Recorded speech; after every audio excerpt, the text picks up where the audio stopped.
The W222 Mercedes S-Class is, I think, one of the very best luxury saloons on sale.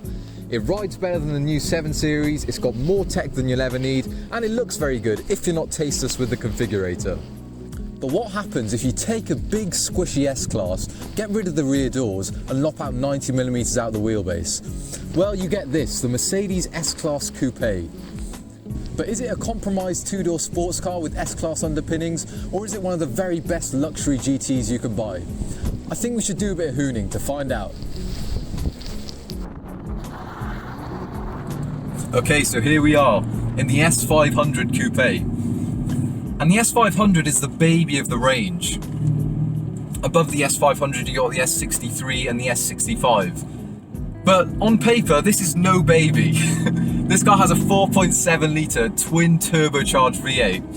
Puts out about 450 horsepower. But the figure you need to know in a car like this is that it puts out 516 pounds-foot of torque. And that is more torque than a Lamborghini Aventador. So we have ample performance, to say the least.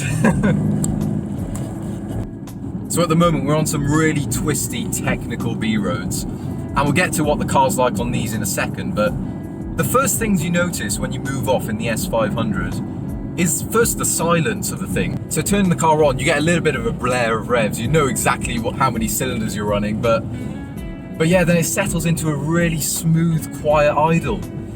And you're surrounded by such opulence in this cabin. Pictures really don't do it justice. We'll get onto what the cabin's like in a second. We'll pull over and take you around it, but yeah, so it's the silence, and when you move off, this is 2 tons of S-Class, and yet the torque of that motor just means you just brush the throttle and you start moving off at precisely the speed you want. Mercedes have really nailed down the calibration of the throttle and the brakes as well. It's got no grabbiness at the top end, so you can really make smooth progress in town.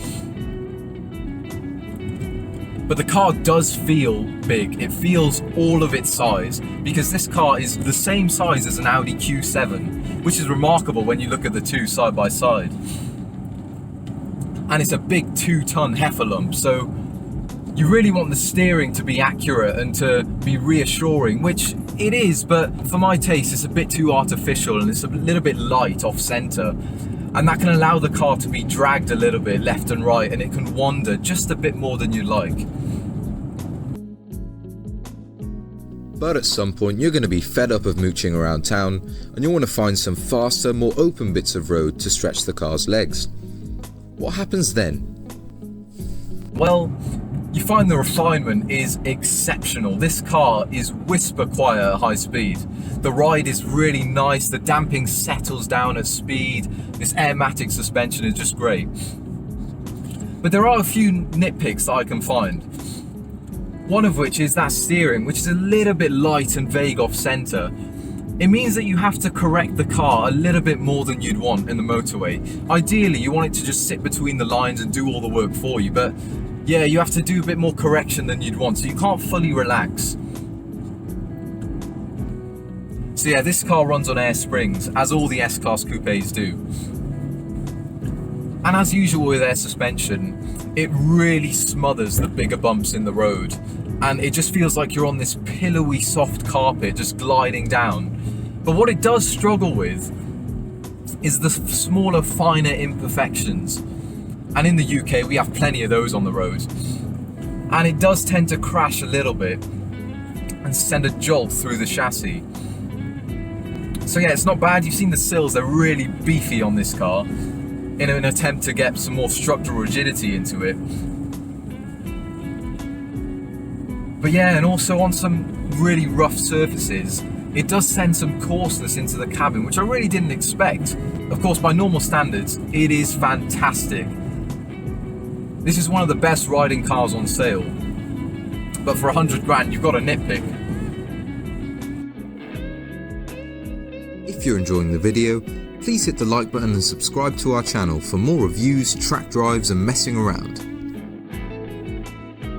And so to cruise on the motorway, this car is fantastic. You've got 516 pounds-foot of torque, so you can obliterate whatever comes your way on the motorway. The 9-speed gearbox is really clever, in that it's not tempted to kick down all the time.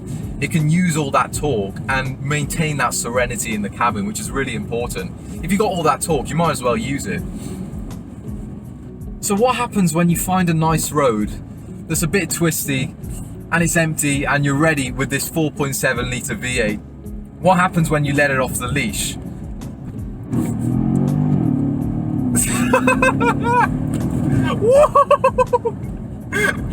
The thing is, as you saw there, we are managing 2 tons of S-Class here.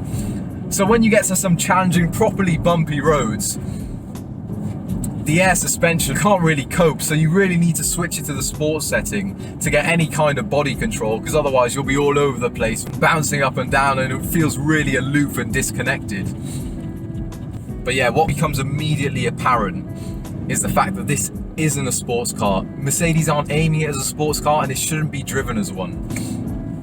If you're expecting that from the S-Class Coupé, you're going to be disappointed. Because like I said, when you start to hurry the car over these kinds of roads, it unravels a little bit because of all that weight, the fact that it's air sprung as well. When you get a quick succession of bumps, you find the car can't really keep up. The body movement isn't in sync with the road. You can start flying up in the air if you catch the bump out of sync, if you know what I mean. And the sheer size of the thing makes it a little bit tricky and a little bit unsatisfying to navigate and really push hard. But the core fundamentals are there. This is a front engine V8 rear drive Mercedes. And if you want to, you can exploit that rear drive balance. And the steering does improve with speed actually. There's a little bit more precision when you really get into the meat of the lock. But yeah, I do think the S-Class makes a decent case for itself. Not as a B-road blaster, but more of a fast-flowing A-road type of car. Because you can just enjoy that V8 woofle, all that torque. You can have it in a higher gear and just ride it out. And this is where it sort of feels more at home. But the party piece of the S-Class Coupé has to be the interior. If you can forgive the dashboard for looking like the spider from Monsters Inc., it is world class in here. Everything is either gorgeous stainless steel or covered in dead cow. The seats are amazingly comfortable, and there's a level of sculpture going on here that really doesn't show up on camera. It may look like an E-Class cabin in pictures, but from the moment you step in, it is on another level to the smaller car. Even the click wheel feels chunkier, although the Mercedes command system is still a bit of a mess. The Continental GT is more spectacular still, but in terms of tech, the Big Merc makes the Bentley look about 10 years old. There is so much to play with in here, which brings me to my 5 favourite gadgets and toys you'll find in an S-Class Coupé. Hot stone massaging seats.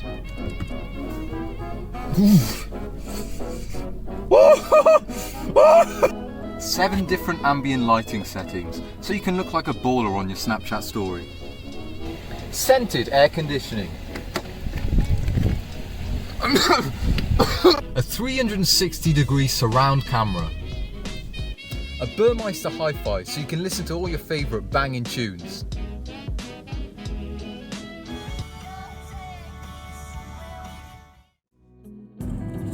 So if you do want a sporting GT that can do a bit of long-legged cruising, if you need comfort and quality and all this tech in here which we've talked you through, then the S-Class is just the ideal weapon. And I think in the coupe body, you don't really gain much in terms of competence and talents from the S-Class saloon. But what you do gain is this lovely styling and just the specialness, how special this thing feels. But yeah, I was maybe hoping that it was a bit more competent on tight, twisty B roads. Because it's an S-Class Coupé, you'd hope there's a bit more sportiness injected into it. But I absolutely understand the no compromise, luxury, comfort orientated setup that Mercedes have chosen. So that, ladies and gentlemen, is the S-Class Coupé. Please like the video if you enjoyed it and hit subscribe for more reviews and general hooliganry. And thanks very much for watching.